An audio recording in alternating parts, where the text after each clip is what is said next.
हमारे इस YouTube channel के सेगमेंट फास्ट न्यूज में आप तमाम का इस्तकबाल है। इस वीडियो में आप देख सकते हैं कम मिनटों में बहुत ज्यादा खबरें।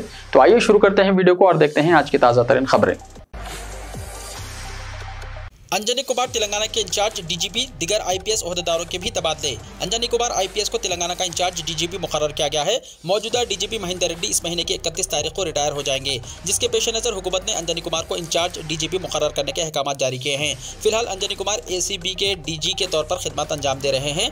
डीएस चौहान को रचाकुंडा पुलिस कमिश्नर मुकर्रर किया गया है। महेश भागवत जो कि रचाकुंडा कमिश्नर के तौर पर खिदमत अंजाम दे रहे हैं, इनको सीआईडी का एडिशनल डीजी मुकर्रर किया गया है। रवि गुप्ता को एसीबी के डीजी के तौर पर इजाफी जिम्मेदारियां सौंपी गई हैं।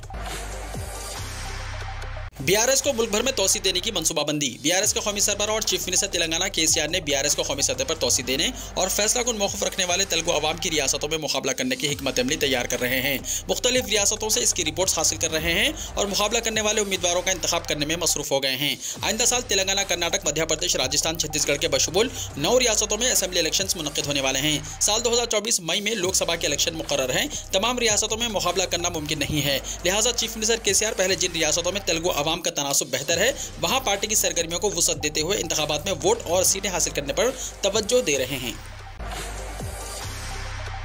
बीआरएस रुकन कौंसिल कविता ने बॉक्सर निखत जरीन और ईशा सिंह को तहनीत पेश की। बीआरएस रुकन कौंसिल कविता ने बॉक्सर निखत जरीन और नेशनल शूटिंग चैंपियनशिप में सिल्वर मेडल जीतने वाली ईशा सिंह को तहनीत पेश की। कविता ने कहा कि निखत की कामयाबियों और कारनामों पर हमें फख्र है। कविता ने निखत जरीन से की गई मुलाकात की तस्वीरों को पोस्ट किया और मुस्तकबिल में निखत जरीन की जानिब से की जाने वाली कोशिशों के लिए नेक तमन्नाओं का इजहार भी किया।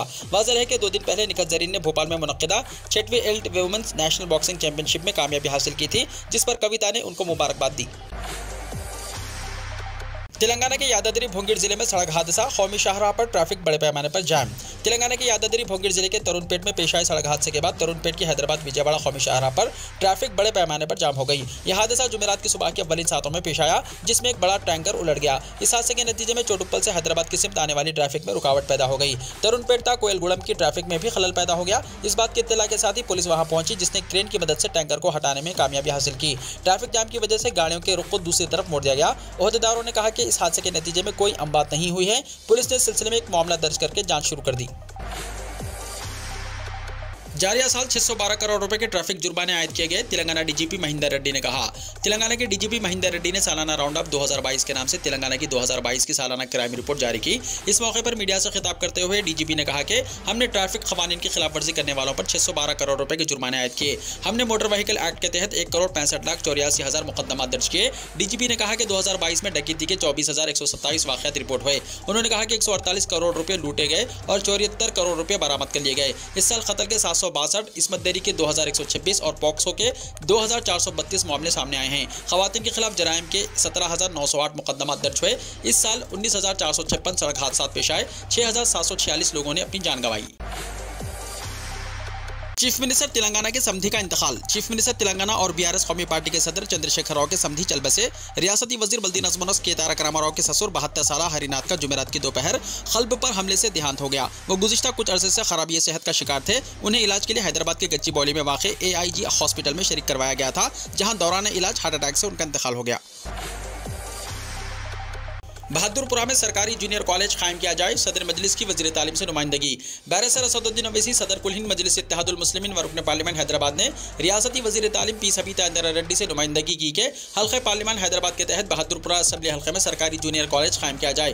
बैरिस्टर अवैसी ने इस सिलसिले में वज़ीर तालीम से बात करते हुए अपनी तहरीरी नुमाइंदगी जनाब मोहम्मद मौज़म खान रुकन असम्बली बहादुरपुरा के हमरा वज़ीर तालीम के पास रवाना की। इस मौके पर रुकन असम्बली के हमरा जनाब मिर्ज़ा रहमत बेग इंचार्ज हल्का असम्बली राजेंद्र नगर भी मौजूद थे। बैरिस्टर अवैसी ने वज़ीर तालीम को बताया कि असम्बली के गुज़िश्ता इजलास में रुकन असम्बली बहादुरपुरा मोहम्मद मौज़म खान ने इस मसले को उठाया था कि उनके हल्के में एक सरकारी जूनियर कॉलेज अलॉट किया जाए, क्योंकि इस हल्के में एक भी सरकारी जूनियर कॉलेज नहीं है, जबकि कई सरकारी जूनियर कॉलेजेस दिगर हल्कों में मौजूद है। वज़ीर तालीम ने मजलिस रुकन असम्बली को तयक़्क़ुन दिया था कि बहादुरपुरा हल्के के लिए सरकारी जूनियर कॉलेज अलॉट किया जाएगा। बैरिस्टर अवैसी ने अपने मकतूब में वज़ीर तालीम को लिखा कि रमनसपुरा में गवर्नमेंट ITI के मुकाम पर वसी वारिस सरकारी जगह मौजूद है। इस मुकाम पर जूनियर कॉलेज भी तामीर किया जा सकता है। वज़ीर तालीम अगर इस सिलसिले में ज़रूरी अहकाम जारी करें तो इससे हल्का असम्बली बहादुरपुरा के तलबा को बड़ी सहूलत होगी। सबीता इंदर रेड्डी ने सदर मजलिस बैरिस्टर अवैसी को तयक़्क़ुन दिया कि वो इस सिलसिले में मुस्बित कार्रवाई करेंगी। वज़ीर तालीम ने रुकन असम्बली बहादुरपुरा को बताया कि असम्बली में इन्हें दिया गया तयक़्क़ुन याद है, इस ज़िम्मन में जल्द मुस्बित कार्रवाई की जाएगी। 10th क्लास के एग्जाम्स का शेड्यूल हुआ जारी, टाइमिंग्स और मुकम्मल तफसीलात। तेलंगाना में 10th क्लास के एग्जाम्स का शेड्यूल जारी कर दिया गया है। एग्जाम्स 3 अप्रैल से शुरू हो रहे हैं। एग्जाम्स के टाइमिंग सुबह 9:30 बजे से दोपहर 12:30 बजे होंगे। एग्जाम्स का टाइम टेबल इस तरह से है: 3 अप्रैल को फर्स्ट लैंग्वेज, 4 अप्रैल को सेकंड लैंग्वेज, 6 अप्रैल को थर्ड लैंग्वेज इंग्लिश, 8 अप्रैल को मैथ्स, 10 अप्रैल को फिजिक्स बायोलॉजी, 11 अप्रैल को सोशल साइंसेस का एग्जाम होगा, 12 अप्रैल को OSSC लैंग्वेज पेपर 1 और 13 अप्रैल को OSSC मेन लैंग्वेज पेपर 2 का इम्तिहान होगा। महकमा तालीमात की जानिब से ये शेड्यूल जारी किया गया है। इंटरमीडिएट एग्जाम्स के लिए जुर्माने के साथ 6 जनवरी तक फीस दाखिल की जा सकती है। बोर्ड ऑफ इंटरमीडिएट एजुकेशन ने फर्स्ट और सेकेंड ईयर इंटरमीडिएट एग्जाम्स में 1000 रुपये जरीना फीस के साथ इम्तिहान फीस दाखिल करने की आखिरी तारीख में 6 जनवरी तक तौसी कर दी है। सेक्रेटरी नवीन मित्तल के मुताबिक फर्स्ट और सेकेंड ईयर के रेगुलर स्टूडेंट, नाकाम उम्मीदवार, जनरल और वोकेशनल इंटरमीडिएट एग्जाम्स मार्च 2023 के लिए 1000 रुपये लेट फीस के साथ 6 जनवरी तक अपने कॉलेज में फीस जमा करा सकते हैं। बोर्ड ऑफ इंटरमीडिएट के अकाउंट में कॉलेजेस के प्रिंसिपल्स की जानिब से यह रकम 7 जनवरी तक ऑनलाइन मुंतकिल कर दी जाए। उन्होंने कहा कि तारीख में मजीद कोई तौसी नहीं की जाएगी। इसी दौरान प्राइवेट उम्मीदवारों जो कॉलेजेस में तालीम हासिल नहीं किए हैं वो हाजिरी से इस्तिस्ना के लिए 200 रुपये लेट फीस के साथ 5 जनवरी तक फीस जमा करा सकते हैं। आर्ट्स और ह्यूमैनिटीज़ के मज़ामिन के लिए यह सहूलत दी गई है। हैदराबाद में MP प्रज्ञा सिंह ठाकुर के खिलाफ शिकायत हुई दर्ज। शहर हैदराबाद की मशहूर खातून समाजी कारकुन खालिदा परवीन ने बीजेपी की रहनुमा और भोपाल की रुकन पार्लियामेंट साध्वी प्रज्ञा के खिलाफ सेंट्रल क्राइम स्टेशन में मुसलमानों के खिलाफ नफरत अंगेज तकरीर के बाद शिकायत दर्ज करवाई। खालिदा परवीन ने साइबर क्राइम जी श्रीधर के असिस्टेंट कमिश्नर ऑफ पुलिस के पास अपनी शिकायत दर्ज कराई। इस मौके पर खालिदा परवीन ने मीडिया से बात करते हुए कहा कि बीजेपी को प्रज्ञा सिंह ठाकुर को नफरत अंगेज तकरीर के लिए पार्टी से निकाल देना चाहिए। प्रज्ञा सिंह की तकरीर तशद्दुद को हवा देगी और 2 तबकात के दरमियान नफरत का माहौल पैदा कर सकती है। साध्वी प्रज्ञा को वापस जेल भेजकर मुकदमा चलाया जाना चाहिए और उनकी जमानत को मनसूख कर देना चाहिए। खालिदा परवीन ने मजीद कहा कि प्रज्ञा सिंह ठाकुर पर मालेगांव बम धमाके का इल्जाम है और वो सेहत की बुनियाद पर जमानत पर है। ताहम वो जमानत पर रिहा होने के बावजूद नफरत आमेज तकारीर करती हैं, जिसकी बुनियाद पर इसकी जमानत मनसूख कर देना चाहिए। कर्नाटका में भी एक शख्स ने साध्वी के खिलाफ पुलिस में शिकायत दर्ज करवाई है। वाज़ेह रहे कि 25 दिसंबर को कर्नाटका के शिमोगा में एक पब्लिक रैली से खिताब करते हुए प्रज्ञा ने अवाम से कहा कि वो घरों में हथियार रखें, अगर इनके पास हथियार नहीं है तो कम से कम सब्जी काटने वाली छुरी ही को तेज करके रखें, हमें दुश्मन का सर काटना है। वज़ीर आज़म नरेंद्र मोदी से चीफ मिनिस्टर आंध्रा जगन मोहन रेड्डी की मुलाकात। Chief minister Andhra Pradesh Y Jagan Mohan Reddy ने नई दिल्ली में वज़ीर आज़म नरेंद्र मोदी से मुलाकात की। तकरीबन 50 मिनट तक जारी रही इस मुलाकात में जगन मोहन रेड्डी ने आंध्र प्रदेश तंजीम जदीद कानून के तहत किए गए वादों की तकमील पर तवज्जो दिलाई। बताया जाता है कि पोलावरम प्रोजेक्ट की तामीर के लिए मरकज से फंड्स की इजराई की दरख्वास्त की गई। जगन मोहन रेड्डी ने वज़ीर आज़म को तहनीत पेश करते हुए यादगारी मोमेंटो हवाले किया। वज़ीर आज़म को याददाश्त पेश करते हुए जिन उमूर के बारे में जगन ने नुमाइंदगी की, इनमें मरकज की जानिब से 32,625 करोड़ की इजराई का देरीना मुतालबा भी शामिल है। चंद्रबाबू नायडू के रोड शो में भगदड़, 8 अफराद हलाक। तेलुगुदेशम सरबराह चंद्रबाबू नायडू के रोड शो में भगदड़ की वजह से 8 अफराद हलाक हो गए। महलूकीन में 2 खवातीन भी शामिल हैं। यह हादसा आंध्र प्रदेश के जिले नेल्लूर के नंदगूर विलेज में उस वक्त पेश आया जब चंद्रबाबू नायडू ने उद्यम कर्मा प्रोग्राम के तहत बड़े पैमाने पर रोड शो का इनेकाद किया, जिसमें सैकड़ों की तादाद में TDP कारकुन और आवाम ने शिरकत की थी। नाले का स्लाब अचानक मुनहदम हो जाने के नतीजे में TDP कारकुन नाले में गिर पड़े। इस हादसे के बाद रोड शो के दौरान भगदड़ मच गई, जिसके नतीजे में दिगर अफराद भी शदीद जख्मी हो गए। रोड शो में मौजूद नारा चंद्रबाबू नायडू ने इस हादसे पर गहरे अफसोस का इजहार किया और पार्टी कायदीन की मदद से जख्मियों को करीब के दवाखाने में मुंतकिल किया और जख्मियों के बेहतर इलाज को यकीनी बनाने पर जोर दिया। बातज़ा महलूकीन के अफराद खानदान को फीकस 10 लाख रुपए की माली इमदाद का भी ऐलान किया।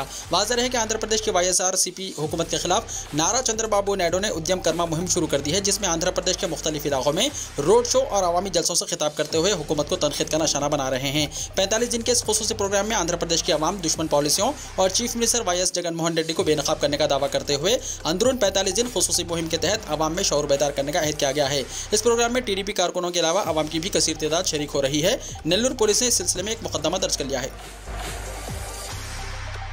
आंध्र प्रदेश वाक़े में महलूकीन के खानदानों के लिए वज़ीर आज़म ने मुआवजे का ऐलान किया। वज़ीर आज़म नरेंद्र मोदी ने आंध्र प्रदेश के नेल्लूर जिले के कंदुकुर में पेश आए भगदड़ के वाक़े पर गहरे दुख का इज़हार किया। तेलुगुदेशम सरबराह चंद्रबाबू नायडू के रोड शो के मौके पर कल शब हुई इस भगदड़ में 8 अफराद की मौत हो गई थी। मोदी ने महलूक अफराद के खानदानों से अपनी गहरी ताज़ियत का इज़हार किया और जख्मियों की जल्द सेहतयाबी के लिए नेक तमन्नाओं का इज़हार किया। साथ ही उन्होंने महलूकीन के लवाहिकीन को PM रिलीफ फंड से 2 लाख रुपये और जख्मियों के इलाज के लिए 50,000 रुपये देने का ऐलान किया। महलूकीन में 2 खवातीन भी शामिल हैं। जख्मी हुनूस अस्पताल में ज़ेर इलाज हैं। कोरोना ने बढ़ाई फिक्र, चीन समेत इन 6 ममालिक से आने वाले मुसाफिरों के लिए RT-PCR टेस्ट कराना है लाजमी। कोरोना के खतरे के दरमियान मरकजी हुकूमत ने बड़ा फैसला किया है। वजीर सेहत मनसुख मांडविया ने ट्वीट किया है कि 1 जनवरी 2023 से चीन, हांगकांग, जापान, जनूबी कोरिया, सिंगापुर और थाईलैंड से आने वाले मुसाफिरों के लिए RT-PCR टेस्ट लाजमी कर दिया गया है। इन्हें सफर से पहले अपनी रिपोर्ट एयर सुविधा पोर्टल पर अपलोड करनी होगी। मरकजी हुकूमत ने यह फैसला ऐसे वक्त में लिया है जब एक दिन पहले बुध को वजारत सेहत के जराये ने कहा था कि अगले 40 दिन अहम हैं, क्योंकि जनवरी में हिंदुस्तान में कोविड-19 के केसेस में तेजी से इजाफा हो सकता है। जनवरी में 13 दिनों तक बैंक्स बंद रहेंगे, आखिरी हफ्ते में ज्यादा छुट्टियां। RBI ने जनवरी के लिए बैंक छुट्टियों की फहरिस्त जारी कर दी है। RBI की जानिब से जारी की गई इस फहरिस्त के मुताबिक जनवरी में बैंक 13 दिन बंद रहेंगे। हालांकि इनमें से कुछ छुट्टियां सिर्फ कुछ रियासतों या इलाकों में होंगी। इनमें 5 दिन इतवार और 2 दिन हफ्ते की छुट्टियां होंगी। 1 जनवरी को इतवार है, 2 जनवरी को मिजोरम में, 3-4 जनवरी को अम्फाल के अलग अलग इलाकों में बैंक बंद रहेंगे। 8 जनवरी को इतवार और 14 जनवरी को दूसरे हफ्ते की छुट्टी है। 15 जनवरी को इतवार है, आखिरी हफ्ते में होंगी ज्यादा छुट्टियां। 22 जनवरी को इतवार की वजह से बैंक बंद रहेंगे। 26 जनवरी को यौम जमहूरिया के मौके पर कुछ इलाकों को छोड़कर बैंक बंद रहेंगे। 28 जनवरी को चौथा हफ्ता और 29 जनवरी को इतवार है। इस तरह से अगले साल के पहले महीने यानी जनवरी में बैंकों को 10 से ज्यादा छुट्टियां रहेंगी। मुर्मू, मोदी, शाह ने गुरु गोबिंद सिंह के प्रकाश पर्व की मुबारकबाद दी। सदर द्रौपदी मुर्मू, वज़ीर-ए-आज़म नरेंद्र मोदी और मरकजी वज़ीर दाखिला अमित शाह ने आज गुरु गोबिंद सिंह के प्रकाश पर्व के मौके पर हमवतनों को मुबारकबाद दी है। उज़्बेकिस्तान का दावा, हिंदुस्तानी खांसी के सिरप से 18 बच्चों की मौत, हिंदुस्तान ने शुरू की तहकीकात। गेमेबिया के बाद उज़्बेकिस्तान ने दावा किया है कि हिंदुस्तान में बनाए गए खांसी के शरबत यानी कफ सिरप के मुबग्गिना इस्तेमाल से 18 बच्चों की मौत हो गई। उज़्बेकिस्तान की वजारत सेहत ने एक बयान में कहा कि मरने वाले 18 बच्चों ने खांसी का शरबत डॉक-1 मैक्स पिया था। यह दवा नोएडा के मारियन बायोटेक ने तैयार की है। इससे पहले अक्टूबर में अफ्रीकी मुल्क गेमेबिया में 66 बच्चों की मौत के बाद भी हिंदुस्तान में तैयार करदा एक खांसी के शरबत पर सवाल उठे थे। बयान में मजीद कहा गया है कि बच्चों को यह शरबत डॉक्टर के मशवरे के बगैर घर पर दिया गया था। बच्चों को यह शरबत वालिदैन ने खुद या फार्मासिस्ट के मशवरे पर दिया था। इसके अलावा बच्चों को इसकी मियारी खुराक से ज्यादा खुराक दी गई। कंपनी की वेबसाइट के मुताबिक यह शरबत सर्दी और फ्लू होने पर दिया जाता है। बयान में कहा गया है कि 18 बच्चों की हलाकत के बाद मुल्क की तमाम फार्मेसियों से डॉक-1 मैक्स गोलियां और सिरप को हटा दिया गया। इसके साथ साथ मुलाजिमीन को बरतरफ कर दिया गया क्योंकि वो बर वक्त सूरत हाल को संभाल नहीं सके और जरूरी इक़दाम करने में नाकाम रहे। इधर उज़्बेकिस्तान में 18 बच्चों की मौत को नोएडा की अद्वियात तैयार करने वाली कंपनी के सिरप से जोड़े जाने के बाद से हिंदुस्तान ने तहकीकात का आगाज कर दिया। पॉपुलर फ्रंट ऑफ इंडिया के खिलाफ NIA की बड़ी कार्रवाई, 56 मुकामात पर धावे। नेशनल इन्वेस्टिगेशन एजेंसी की जानिब से केरला में पॉपुलर फ्रंट ऑफ इंडिया के खिलाफ बड़े पैमाने पर कार्रवाई की जा रही है। जराये के मुताबिक NIA ने केरला में 56 मुकामात पर धावे किए। वजारत दाखिला ने इस साल सितंबर में PFI पर 5 साल के लिए पाबंदी लगा दी थी। ANI से मौसूला इत्तला के मुताबिक PFI के कारकुनों से ताल्लुक रखने वाले कई मुश्तबा अफराद के दफातर में तलाशी मुहिम अब भी जारी है। जराये से मौसूला इत्तला के मुताबिक PFI के खिलाफ जुमेरात की सुबह कार्रवाई की गई। सिख तलबा इम्तिहान गाह में किरपान और कड़ा ले जा सकेंगे। दिल्ली के सरकारी स्कूलों में पढ़ने वाले सिख तलबा को अब इम्तिहानी मराकज़ में किरपान और कड़ा पहनने से इस्तिस्ना हासिल होगा। दरअसल कौमी कमीशन बराए अक़लियत ने सिख तलबा को राहत दी है। इस सिलसिले में कमीशन ने डायरेक्टोरेट ऑफ एजुकेशन को हिदायत दी है कि सिख तलबा इम्तिहानात में अपने साथ किरपान और कड़ा ले जा सकेंगे। इसके लिए इन्हें रोका ना जाए। इस सिलसिले में महकमे तालीम ने एक सर्कुलर जारी किया है, जिसके पेश नज़र डायरेक्टोरेट ने तमाम स्कूलों के सरबराहों को हुक्म जारी किया है कि सिख तलबा को इम्तिहान के दौरान इनके मजहबी निशानात साथ रखने की इजाज़त दी जाए। वाज़ेह है कि किरपान और कड़ा सिख बरादरी के मजहबी निशान है और वो हमेशा इसे अपने साथ रखते हैं। अमेरिका कोविड के 10 करोड़ केसेस वाला पहला मुल्क बना। अमेरिका 10 करोड़ से ज्यादा कोविड-19 केसेस के साथ दुनिया का पहला मुल्क बन गया है और इस वबा के आगाज से अब तक तकरीबन 10,80,000 लोग अपनी जान गंवा चुके हैं। US centre for disease control and prevention यानी CDC के जारी करदा ताज़ा तरीन इदाद-ओ-शुमार के मुताबिक अमेरिका में सरकारी तौर पर कोविड-19 के 10 करोड़ से ज्यादा केसेस दर्ज किए गए हैं। चारशंबे को CDC की तरफ से जारी करदा ताज़ा तरीन इदाद-ओ-शुमार में 21 दिसंबर तक मुल्क में कोविड-19 के कुल 10 करोड़ 21,06,983 केसेस की तस्दीक हुई है। माहिरीन का कहना है कि असल तादाद इससे कहीं ज्यादा हो सकती है क्योंकि घर पर टेस्ट करने वाले लोग अपने नताइज पब्लिक हेल्थ डिपार्टमेंट को नहीं बेचते और बहुत से लोग टेस्ट भी नहीं कराते हैं। चीन से अमेरिका आने वालों के लिए कोरोना टेस्ट लाजमी करार दिया गया। चीन में बढ़ते हुए कोरोना मामलों के बाद पूरी दुनिया की नजरें चीन की सरगर्मियों पर टिकी हुई हैं। कई ममालिक ने चीन से आने वाले मुसाफिरों के लिए सख्त क़वानीन नाफिज किए हैं। अमेरिका ने भी चीन से आने वाले मुसाफिरों के लिए कोविड टेस्ट लाजमी करार दिया है। अमेरिकी महकमे सेहत की जानिब से जारी बयान में कहा गया है कि 5 जनवरी से चीन, हांगकांग और मकाऊ से आने वाले तमाम मुसाफिरों को अमेरिका में दाखिले के लिए कोरोना की मनफी टेस्ट रिपोर्ट दिखानी होगी। इस इक़दाम का मकसद कोरोना वायरस के फैलाव को रोकना है। बैंक अकाउंट में गलत तरीके से जमा 1 करोड़ 20 लाख रुपए नहीं लौटाने वाले हिंदुस्तानी शख्स को हुई जेल। दुबई की एक अदालत ने एक हिंदुस्तानी शख्स को इसके अकाउंट में गलती से जमा हुए 1 करोड़ 20 लाख रुपए नहीं लौटाने पर 1 महीने की जेल की सजा सुनाई। द नेशनल की रिपोर्ट के मुताबिक दुबई क्रिमिनल कोर्ट ने इस शख्स को इतनी ही रकम का जुर्माना अदा करने और सजा पूरी होने के बाद उसे मुल्क बदर करने का हुक्म दिया है। खुसूरवान ने अदालत को बताया कि उसे पैसे ट्रांसफर होने की इत्तला मिली, लेकिन ये जानकारी नहीं थी कि पैसा कहां से आया। इसने कहा कि इस पैसे से मैंने अपना किराया और दूसरे खर्चात की अदायगी की। द नेशनल ने इस शख्स के हवाले से बताया कि एक कंपनी ने मुझसे पैसा वापस करने के लिए कहा, लेकिन मैंने इनकार कर दिया क्योंकि मुझे पता नहीं था कि पैसा इसका है या नहीं। पैसा एक मेडिकल ट्रेनिंग कंपनी के जरिए ट्रांसफर किया गया था। मेडिकल ट्रेनिंग कंपनी के एक अफसर ने अदालत को बताया कि गलती से पैसा कंपनी के अकाउंट के एक साथ दूसरे अकाउंट में जमा हो गया। मुलजिम के जरिए पैसा वापस करने से इनकार करने पर कंपनी ने वाक़ई की इत्तला अर-रफ़ा पुलिस स्टेशन को दी। ये के बाद दीगरे कई धमाकों से गूंजा यूक्रेन, रूस पर लगा 100 से ज़ायद मिसाइलें दागने का इल्जाम। रूस और यूक्रेन के दरमियान जंग एक बार फिर तेज होती दिखाई दे रही है। साल 2022 का अख्ताम यूक्रेनी अवाम के लिए दहशतनाक है, क्योंकि 29 दिसंबर को एक के बाद दीगरे कई धमाकों से मुल्क के कई इलाके दहल उठे। मीडिया रिपोर्ट्स के मुताबिक यूक्रेनी सदर व्लादिमीर ज़ेलेंस्की के एक मुशीर ने दावा किया है कि 29 दिसंबर को रूस की तरफ से यूक्रेन पर 100 से ज़ायद मिसाइलें दागी गई हैं। इस दौरान यूक्रेन में हवाई हमले के सायरन बज उठे। राजधानी कीव समेत कई शहरों में धमाकों की जोरदार आवाज़ सुनी गई। वीडियो को लाइक शेयर कीजिए और हमारे इस YouTube चैनल को सब्सक्राइब करते हुए इसके बेल आइकॉन को प्रेस कर लीजिए ताकि ऐसी ही ताज़ा तरीन खबरों का नोटिफिकेशन सबसे पहले आपको मिलता रहे।